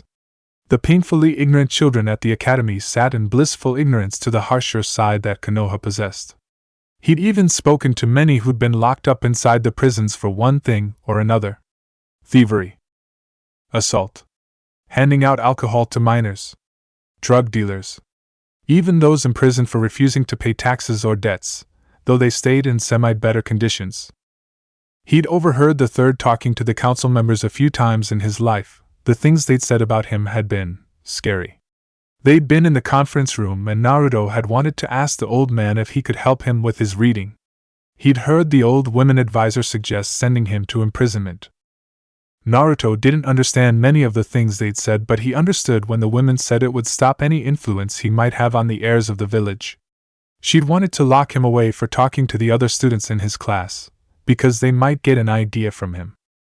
He'd been so crushed and so scared he'd left and sobbed for hours in the Hokage's office. When the Hokage finally came in and found Naruto, the blonde sobbed even harder.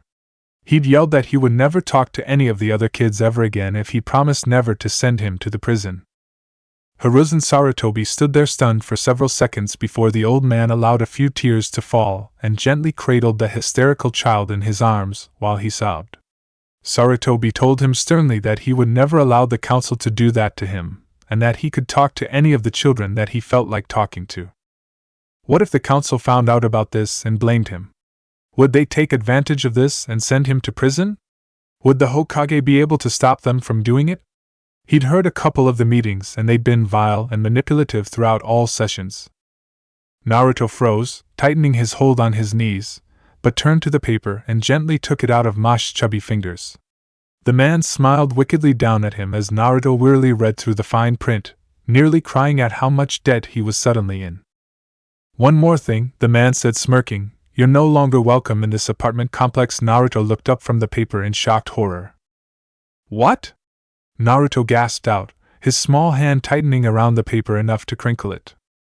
"You heard me. All the apartments are filled up, and yours will take months to repair. I'm not about to re-rent it to the person who burnt the insides to hell," Mosh said, crossing his arms in triumph. Naruto wasn't sure if he wanted to punch the man or break apart. "I've always paid my rent on time, I never make a lot of noise, and I didn't start that fire. I've never done anything to you without you being mean to me first. What have I done to get kicked out?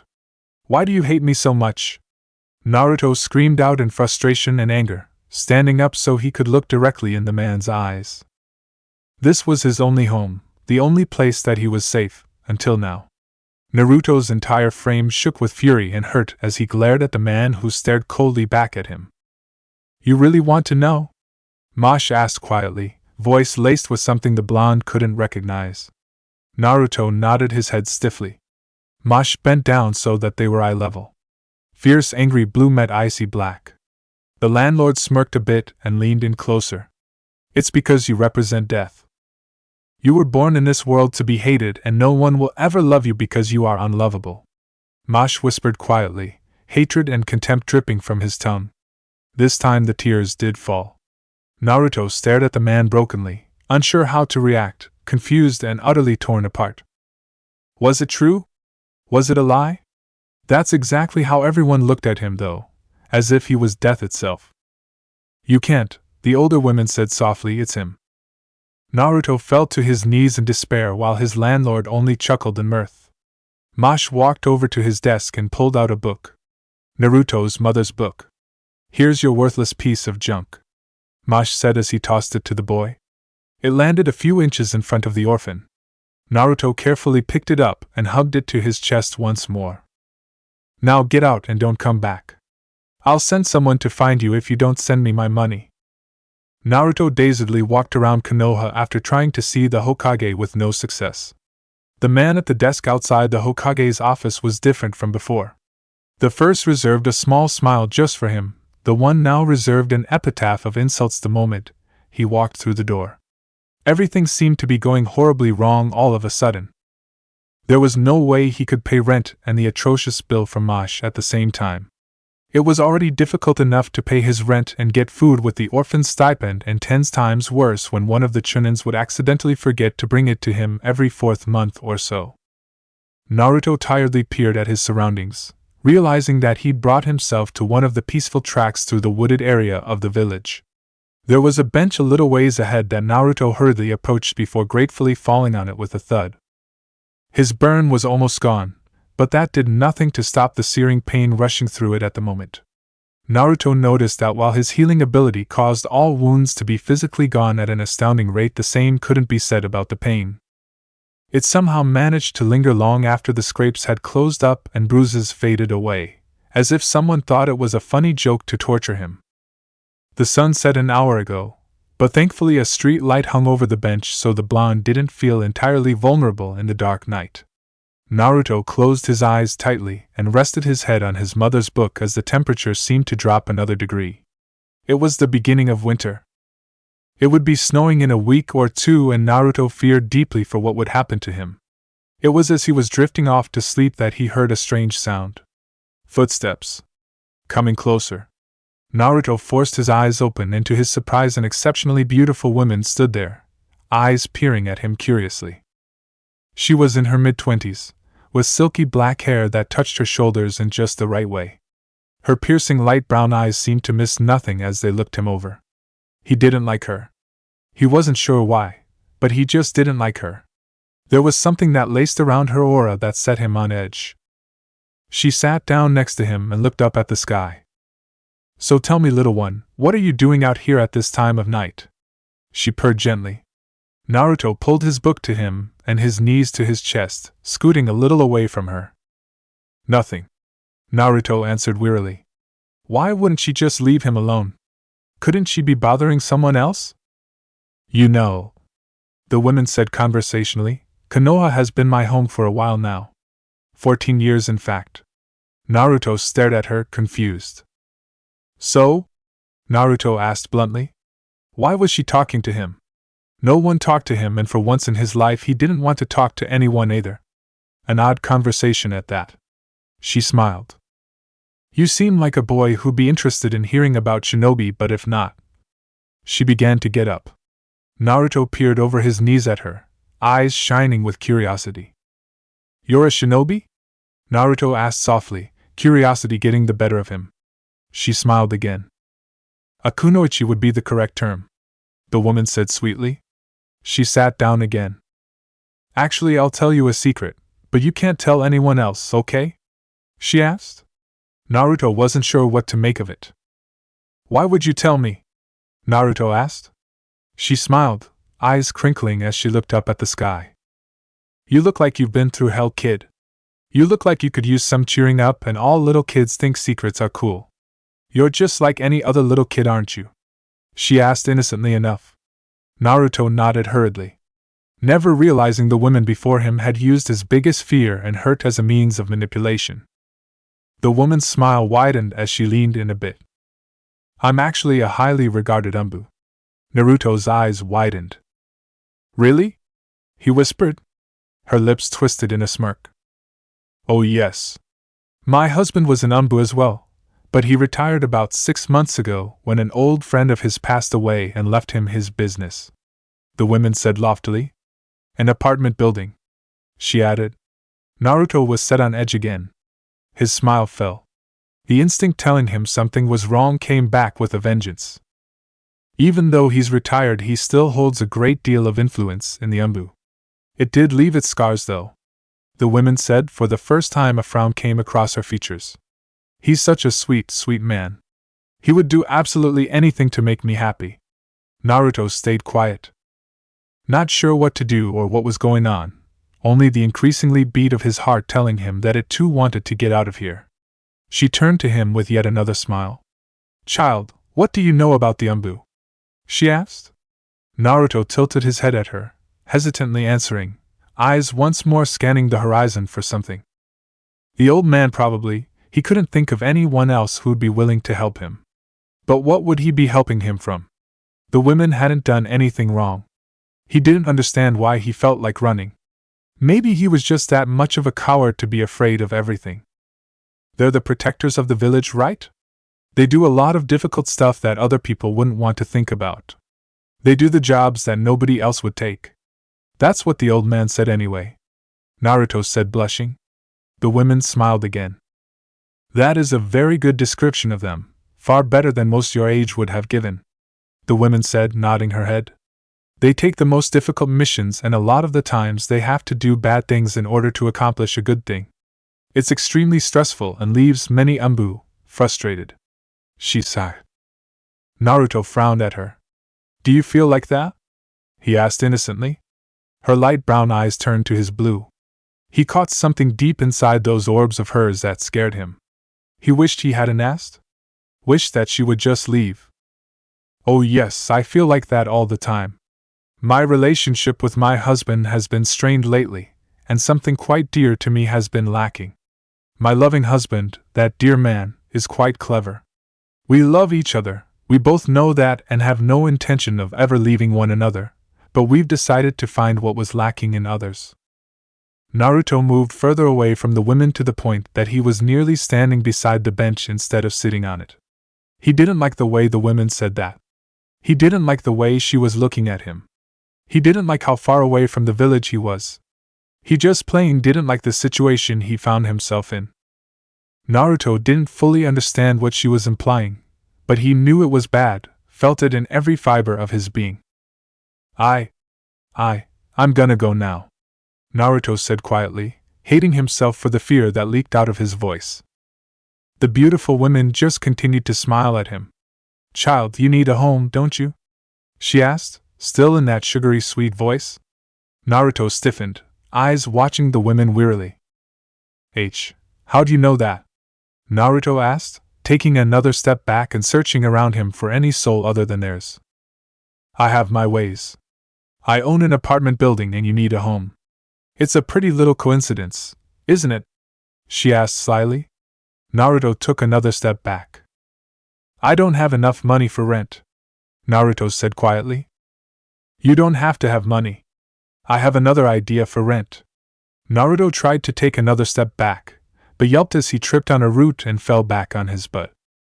She stood up and walked toward the 10-year-old slowly, watching in amusement as Naruto crawled backward away from her. Do you know what I've always wanted to try? She asked sweetly. Naruto continued crawling backward, stumbling because of the book in his arms until his back hit the trunk of a tree. Stay away from me, Naruto screamed.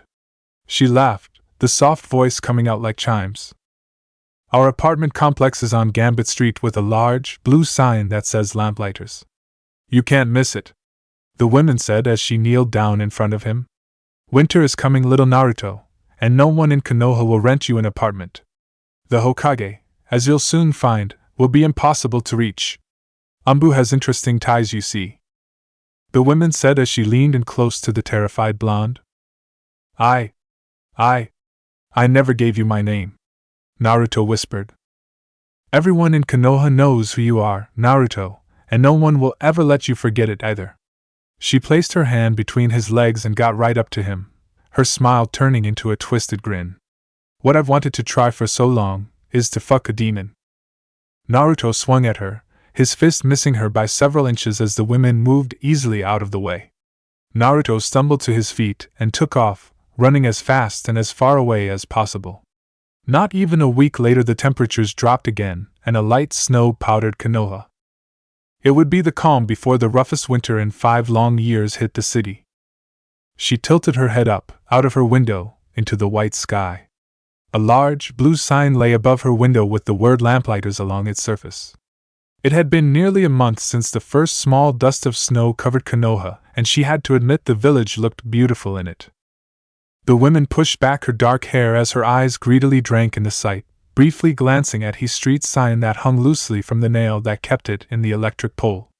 The painted words crookedly spelling out Gambit for all to see. A knock came at the door, causing the woman to turn away from the window with a small smile on her face. She opened the door, but no one was there. The women walked out of the hall and quickly found the knocker. It was a 10-year-old boy, leaning against the wall with his legs brought up all the way to his chest and a book by his side. He was skin and bones, obviously starving. The clothes he wore resembled rags, filled with large holes and incredibly filthy, just like the child wearing them. There were bruises here and there, too numerous to be accidental. The most pathetic thing, though, was the harsh shaking the child exhibited, lips cracked and bloody, fingers and toes a deep shade of blue. The bright blue eyes were nearly glazed over and the red across scarred cheeks told of a high fever. He was close to death. The women smiled. My name is Cyan and I believe that we are going to be very good friends, Cyan said cheerfully. Tears fell slowly down the blonde child's face as their eyes met, and then he blacked out. Naruto knocked on her door. Music came from inside. The door opened. His pink-haired teammate opened the door. Hey Naruto, Sakura said. Naruto walked into Sakura's home, Guruko walking behind him, eyes carefully watching the blonde. When they'd left the house, Guruko could already see the telltale signs of a fever. Naruto was going to be sick again tonight, he could tell. Naruto smiled at Sakura like he always did, nodded to Sasuke as usual even when the Raven avoided eye contact with him, and greeted the other Rookie 12 warmly. Guruko glowered angrily as Naruto smiled at everyone. Only the dog noticed how the blonde checked the time every 5 seconds. How he avoided his teammates after the first greeting. How each minute that passed caused his smiles to be more strained. Guruko kept beside him the whole time. Guruko had not met any of the genin outside of Team 10, but Guruko could distinguish each person from the many stories Naruto told him for the past 2 weeks. The blonde never had anything bad to say about any of them while alone within the apartment. Even Niji, whom he'd fought in the Chunin exams, he spoke to with a quiet respect. It was curious to the dog that the male Hyuga continuously attempted to talk with Naruto throughout the party, but between Lee's exuberant rants, Tenten's unintentionally incessant chattering, and Kiba's demands for a match, the poor boy didn't stand a chance. They'd been there for 45 minutes when the clock struck 6. Guruko could tell by the look on the blonde's face that he was going to try to go to work again tonight. Naruto grimaced and slowly made his way to Sakura, Guruko by his side. She was laughing along with Ino and Shuji. Shikamaru sat next to the big genin on the couch looking for all the world bored out of his mind, but Guruko could see the small smile tugging at his lips. Apparently Naruto saw it too because his features softened as he approached, and he gave the group a small real smile. Hey Sakura, can I talk to you for a minute? Naruto asked. She nodded and the two went into the kitchen, Guruko trailing behind. What's up, Naruto? Sakura asked curiously. Staring at the ground, and wishing it would rush up and eat him, Naruto went through the many ways he could say that he had to leave. Sakura tapped her foot on the floor, impatiently waiting for her teammate to say something. Hey, I wanted to wish you a happy birthday, Sakura, Naruto said, raising his voice in his nervousness. Sakura's lips twitched as she fought a smile. Thank you, Naruto. Sakura made to leave, but Naruto grabbed her hand. Sakura, there's someplace I have to go now. I tried to get out of it, but it's something I couldn't avoid, Naruto said tiredly. Sakura frowned at him, her brow furrowed in confusion. You just got here, though, Sakura said. Naruto shrugged helplessly. I'm sorry, Sakura, Naruto said softly. Sakura shook his head. I guess it's all right. I mean, I know you wouldn't miss my birthday unless you had to. Thank you for coming, Naruto, Sakura said. Sakura turned to head back to the party, but Naruto grabbed her hand once more. Sakura, could Guruko stay with you and Pakken tonight? Naruto asked. Guruko stiffened. He'd not known that Naruto was going to try something like this and openly growled at the blonde. The frown on Sakura's face deepened as she took note of how hot her teammate's hand was. She turned around and studied his face, but all she saw was the blush he usually had when he talked to her, so she mentally shrugged. Sure, I don't mind. I'm sure that Pakken would appreciate the company anyway. Just between you and me, he's driving me crazy with his constant complaining. And he used my shampoo last night, Sakura whispered indignantly. Naruto snickered a little, only to be rewarded by a knock on the head by Sakura. Idiot. She smirked. Guruko was finally fed up. Naruto! I am not staying here, the dog snapped. Sakura gaped at him, then back at Naruto. I thought he couldn't talk? Sakura asked in bewilderment. Naruto glared at the dog angrily. Until a few days ago neither did I, Naruto replied in exasperation. Naruto kneeled down in front of the dog, thinking up a reasonable lie quick that the dog would believe. Look, Guruko, there's some medicine that I've got to pick up for someone, me, on the other side of town after I finish with my work tonight, Naruto said, trying to con the dog into staying. Sakura tilted her head to the side, eyes shining with curiosity. Meeting? She asked. Both Guruko and Naruto flinched, though for different reasons. Guruko because it reminded him how little Naruto's teammates knew, and Naruto because lying was getting harder and harder for him. Yeah. There's a meeting at my apartment complex with all the renters. Our landlord wants to discuss adding some improvements to the building, but it would require raising the rent. I can't really afford that, so I need to be there to vote against it. Technically, we aren't allowed to have animals there, and I don't want to take the risk of him accidentally being discovered if they choose to hold the meeting at my place. We decided to pick one of the rooms instead of my landlord's tiny office, but hadn't gotten far enough to pick one specifically. Naruto lied with a sheepish smile on his face. Sakura nodded in understanding. I'm proud of you, Naruto. You actually thought of something ahead of time, Sakura said with a smile. The special ops would love this kid, Guruko thought forlornly. Outwardly he asked, so will this medicine help this friend of yours? Naruto's grin became more strained. For a while at least, the blonde answered. Sakura leaned forward, hands behind her back. So is this friend of yours really sick? Sakura asked worriedly. Guruko grinned. Oh yes, I've met Naruto's friend once. He's very sick. Fever. Vomiting. In a great deal of pain. The brat's too stubborn to accept any type of help though, Guruko said. Sakura's face fell. How sad, you're a good person for helping him, Naruto. I hope he feels better, Sakura said as she waved goodbye and entered the living room once more. Naruto weakly waved back, silently determining that pink would be a great color to dye Guruko's hair once he got back. After Naruto left, Guruko searched out Pakken and Ahei, the dog groaning as he found them both fast asleep under the food table, stuffed and content. Guruko laid down and peered at all the genin and the single chunin in the room. Everyone seemed to be having a fun time, except Chuji. The large genin sat on the couch with a rather large frown on his face. Shikamaru was nowhere to be seen. Guruko got up and jumped onto the couch, taking the spot right beside the young shinobi. Chuji smiled down at him and stroked right between the ears, the dog leaning into the touch.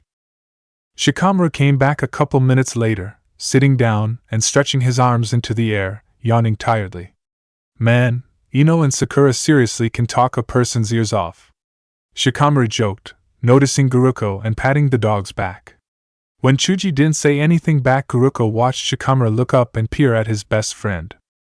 Chuji was staring off into space, something obviously troubling him. The petting slowed till it came to a stop. "What's wrong, Chuji?"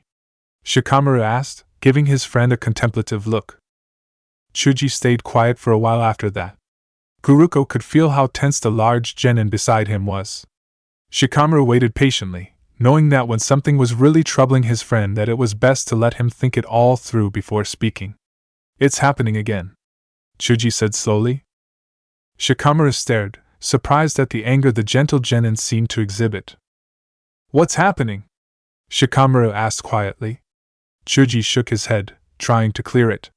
Guruko stared up curiously, watching as Chuji tried to straighten up what he was trying to say. "Shika, you know how my family specializes in body-size jutsus." Chuji trailed off. Shikamaru nodded his head, silently telling his friend to continue. "Well, it requires studying a lot about the physical body, like how the Yamanakes study the mind. My dad started teaching me about it when I was around 9. My family can tell just by looking at food or a drink whether it's poisoned or not. That's just how good we are. When we were in the academy, I started noticing things. I could tell if someone needed more vitamin C or if they were sick, or, you get the idea. Do you remember when Naruto switched into our class?" Shikamaru nodded. "It was in our 4th year, we were 10, he's a year younger than us though," Chuji said. Shikamaru started at that. Children weren't allowed to enter before they turned 7. I wasn't very good at it then, so it took me a while to notice. The grip on his cup of soda tightened. Everyone in the room continued on with the party, oblivious to Chuji's dilemma. After a while it started to scare me. I didn't know what to do. I started to avoid him. I know it hurt him a lot, I could see it. It was horrible of me, but I kept silent about it. Shikamaru was starting to get irritated. Chuji would dance around the subject all day if he let him, so he cleared his throat loudly. Chuji jerked guiltily. They were best friends and knew each other enough to be able to carry on non-existent conversations, a reprimanding, a praise. All could be said in the smallest gesture.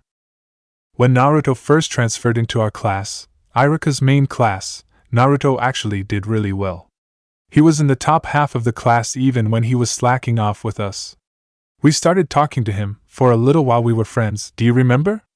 Shikamaru nodded, not liking where the conversation seemed to be heading. Something happened though, I don't know what, but something happened. Naruto was already the smallest kid in class, but he started losing weight. His body started showing physical signs of sickness. Bags under his eyes, pale complexion, easy bruising, hoarse voice. He started falling asleep in class, a lot more often, another sign of sickness. The scariest part was that Naruto never said anything about it. He wore bigger, longer clothes to hide the weight loss and would act louder to hide everything else. I got scared. I started to avoid him cause I didn't know what to say to him. The less I hung out with him, the less you did. I don't think you really noticed it. Naruto did though. Then Naruto suddenly started getting better. It took a couple months, but he got better. His grades improved a lot, up to middle again, and he didn't sleep in class much. We hung out once or twice after that, but I think I messed up big time by avoiding him. He seemed a lot more distant. A few months later, 3 or 4 maybe, he started to get sick again. He started missing days of school. The teachers started yelling at him for skipping, which meant they didn't know. A month or so later he'd start to get better, and then the cycle would start all over again. Chuji let out a shuddering breath. His entire frame spoke of enormous guilt. I should have told someone, but Naruto didn't seem to want anyone to know, and we weren't really friends at the time. I can tell though, it's happening again. I know you're disappointed in me for not doing something about this earlier. I'm disappointed in myself for being weak-minded about it all, but Naruto needs help. Chuji finished quietly. Shikamaru stared, utterly shocked. Unbeknownst to him, his fingers curled into fists beside him. He took several deep breaths, his mind racing as he tried to remember Naruto from the academy. Each memory of the smiley blonde seemed to be defiled now, reassimilating themselves with the information Chuji provided. It was difficult because he'd not been looking for that sort of thing in the academy. To him, in the academy, it was all about slacking off and having fun. While he was a bit angry at Chuji for not telling him a lot sooner, he felt more ashamed that he hadn't seen it. Naruto had been, even if only for a short time, a friend of his. After what they'd all been through in the Chunin exams and in the Sand Sound War, all of the Rookie 12 felt a deep connection to one another. They'd somehow unknowingly knit themselves together into a strange friendship or sorts. It was true that outside of their teams they really didn't know each other too well, but each understood that if one of them needed help then the others would try their best to aid in whatever way they could. If Naruto was as sick as Chuji said, and if no one knew about it, then it must have been hell for him in the academy.